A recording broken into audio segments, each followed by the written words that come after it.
Estamos aqui para conversarmos sobre mais um texto clássico, né?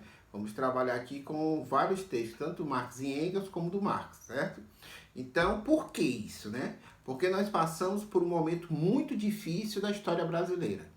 Temos um governo de extrema direita, que não é só um governo incompetente, né? Mas é um governo genocida, um governo que é sustentado pelos militares, pelas milícias, pelo grande capital interno nacional, pelo capital estrangeiro, né?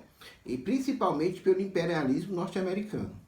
Diante disso, desse governo que tenta avançar cada vez mais contra o povo brasileiro, surgem diversas opções, diversos debates sobre como derrubar o governo Bolsonaro, como nós devemos nos aliar, qual deve ser a relação do movimento dos trabalhadores e das trabalhadoras e do conjunto dos movimentos sociais com os outros setores, né? Por exemplo, com setores da burguesia, com partidos burgueses, né?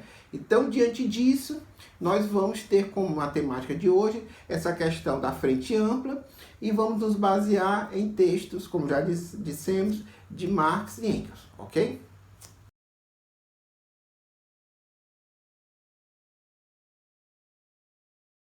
Bem, vamos iniciar aqui pelo Manifesto do Partido Comunista ou Manifesto Comunista de 1848, né? O manifesto veio a público em fevereiro de 1848, quando se começava a se alastrar um processo revolucionário, né? Chamadas revoluções de 48, a Primavera dos Povos, né?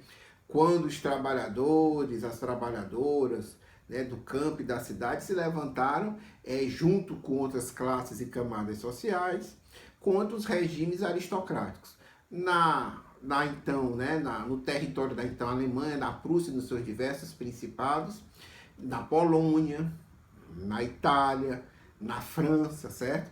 E teve repercussão, inclusive, na Inglaterra, certo? E aqui da colônia brasileira, na chamada Revolução Praieira, ok? Marx e Engels, né, vão dizer o seguinte, olha só, isso só na Alemanha, assim, como é que os comunistas deveriam se comportar nessa onda revolucionária, né? E eles dão uma série de orientações, né? Eles vão dizer o seguinte, os comunistas lutam pelos interesses e objetivos imediatos da classe operária, mas, ao mesmo tempo, defendem e representam no movimento atual o futuro do movimento. Aí vai dizer, né, ó, na França, aliam-se na França ao Partido Social Democrata contra a burguesia conservadora e radical, reservando-se o direito de criticar a fraseologia e as ilusões legadas pela tradição revolucionária. Na Suíça, apoiam os radicais. Na Polônia, os comunistas apoiam o partido que vê numa revolução agrária a condição de libertação nacional. Na Alemanha, isso aqui é central, na Alemanha o Partido Comunista luta junto com a burguesia, todas as vezes que esta age revolucionariamente contra a monarquia absoluta, a propriedade rural feudal e a pequena burguesia, né? No caso aqui, a pequena burguesia são os setores reacionários da pequena burguesia. Mas, em nenhum momento, esse partido se descuida de despertar nos operários uma consciência clara e nítida do violento antagonismo que existe entre a burguesia e o proletariado, para que, na hora precisa, os operários alemães saibam converter as condições sociais e políticas criadas pelo regime burguês em outras tantas armas contra a burguesia, para que, logo após terem sido destruídas as classes reacionárias da Alemanha, possa ser travada a luta contra a própria burguesia. Então, nesse momento aqui, em fevereiro, o Marx e o Engels, né, a Liga dos Comunistas, pensavam que a burguesia alemã, certo, poderia ter o mesmo papel revolucionário que teve a burguesia francesa ou a burguesia norte-americana, ok? E eles, olha só, no dia 30 de março de 1848, foi escrito entre 21 e 29 de fevereiro de 1848, impresso também antes de 10 de dezembro de 1848 em Colônia, certo? Aí vai dizer isso aqui. Reivindicações do Partido Comunista na Alemanha, né? Várias reivindicações, são 17 reivindicações, só vou citar algumas, né? Que toda a Alemanha será declarada uma república, certo? A aplicação da justiça gratuita, certo? Armamento geral do povo, né? Que todo o ônus feudal, todos os tributos, corvéas, dízimos, que até agora pesavam sobre o povo do campo, serão abolidos sem qualquer indenização, né? Que as propriedades rurais do príncipe e as demais propriedades feudais, todas as minas jazidas, serão convertidas em propriedade do Estado, né? As hipotecas sobre as propriedades agrícolas serão declaradas propriedade do Estado. Todos os bancos privados serão substituídos por um banco estatal, né, cujos papéis terão custo legal. Todos os meios de transporte, ferrovias, canais, barcos a vapor, estradas, postos, serão assumidos pelo Estado, certo? Eles serão convertidos em propriedade do Estado e colocados gratuitamente à disposição da classe desprovida de recursos, né? Separação completa de igreja e Estado, limitação do direito de herança, instalação de fábricas nacionais e educação universal e gratuita do povo. Ou seja, os comunistas, mesmo no processo revolucionário, mesmo tendo alianças pontuais com a burguesia, nunca deixaram de defender os interesses imediatos e históricos dos trabalhadores e trabalhadoras da Alemanha. Mesmo assim, já o Marx, depois no texto que foi divulgado em 1850, né, mensagem do Comitê Central à Liga dos Comunistas, ele vai dizer, né, fazer um balanço, né, e ele vai chegar à conclusão, depois de todo o processo revolucionário, que está condensado as reflexões de Marx e Engels nesse texto aqui, né, eles fundaram um jornal, a Nova Gazeta Renana, onde procuraram intervir do ponto de vista dos trabalhadores e trabalhadoras assalariados, certo? E ele está aqui a condensação, né, assim, dos artigos, né, o conjunto de artigos foi publicado aqui no Brasil, Nova Gazeta Renana, Karl Marx, certo? E onde eles vão colocar como é que a burguesia alemã capitula diante dos senhores feudais por medo da ação das massas trabalhadoras. E também vão fazer uma crítica contundente aos setores pequenos burgueses que tentaram dirigir o movimento dos trabalhadores e mesmo assim capitularam a burguesia. Olha que coisa interessante, a burguesia capitulou diante do absolutismo e a pequena burguesia vai capitular, seus partidos, suas organizações, seus intelectuais capitulam diante da burguesia, certo?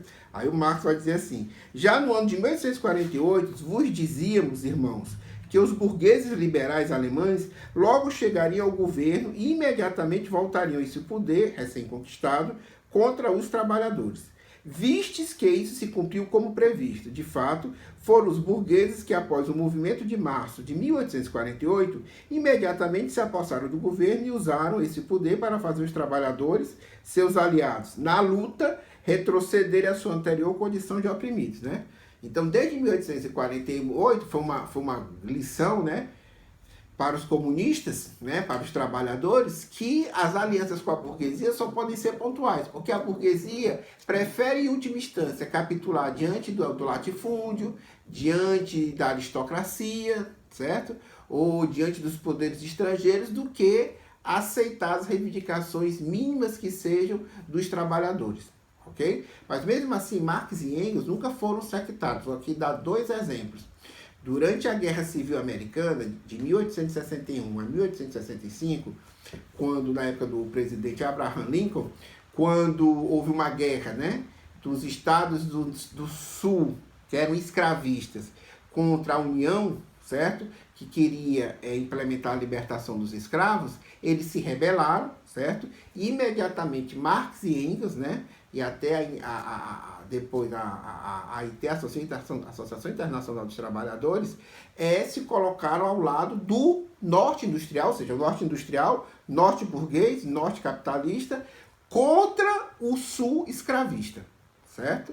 Ou seja, fizeram uma unidade de ação com a burguesia dos Estados Unidos, no sentido de que ela estava combatendo o setor mais reacionário que se baseava no trabalho de homens e mulheres escravizados.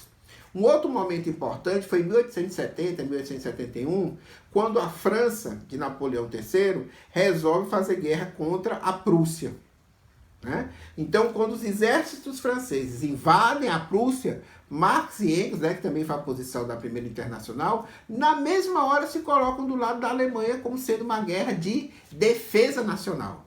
Então, os prussianos se defendem, mas quando os prussianos passam da defesa das suas fronteiras para a ofensiva, quando invadem a França, imediatamente Marx e Engels se colocam do lado dos franceses contra a invasão alemã.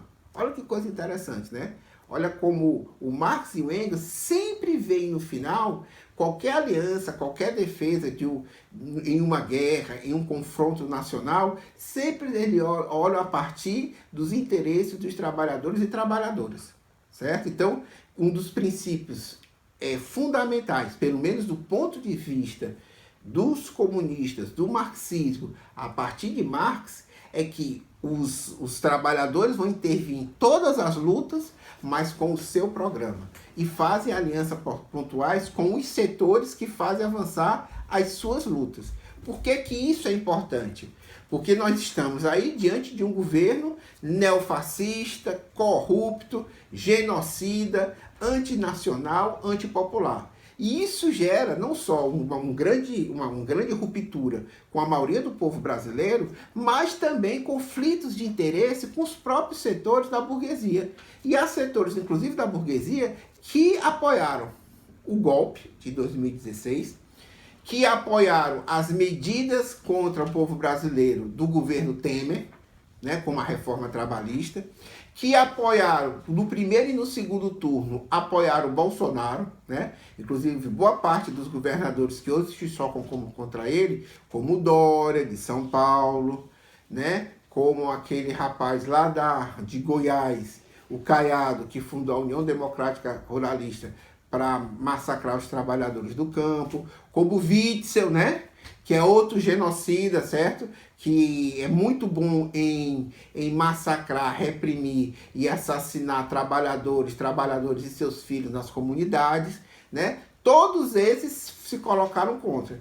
Também diversos setores dos chamados partidos burgueses, né? Como o MDB, como o PSDB, como os democratas, vem apoiando desde o governo Temer todas as medidas contra o povo brasileiro, contra os funcionários públicos, né? As medidas de reforma da Previdência, né? De ataque às conquistas sociais, de ataques a indígenas, a quilombolas, né? São todos cúmplices no genocídio, no feminicídio, certo? Então gera-se uma série de atritos e altos setores marginais da burguesia que estão no PSB, que estão no PDT, mas que diante das grandes questões colocadas entre o bolsonarismo e a sociedade brasileira, ou vacilam ou ficam do mesmo lado, né? Então, diante disso, é interessante levar em consideração essa estratégia, né? Do Marx, do Engels, dos comunistas, do movimento operário internacional, de sempre intervir defendendo seus interesses. E aí a pergunta, vamos lutar como tanto o Bolsonaro? Vamos! Vamos fora Bolsonaro? Fora Bolsonaro. Fora Mourão? Fora Mourão. Militares no quartel? Militares no quartel. Certo? Novas eleições, Assembleia Constituinte, pode ser tudo isso. Agora, a partir dos interesses da maioria dos trabalhadores e trabalhadoras. E aí eu pergunto para vocês, quais são os nossos interesses? Será que os nossos interesses são os mesmos da base parlamentar que apoia as medidas do Bolsonaro? Até a próxima.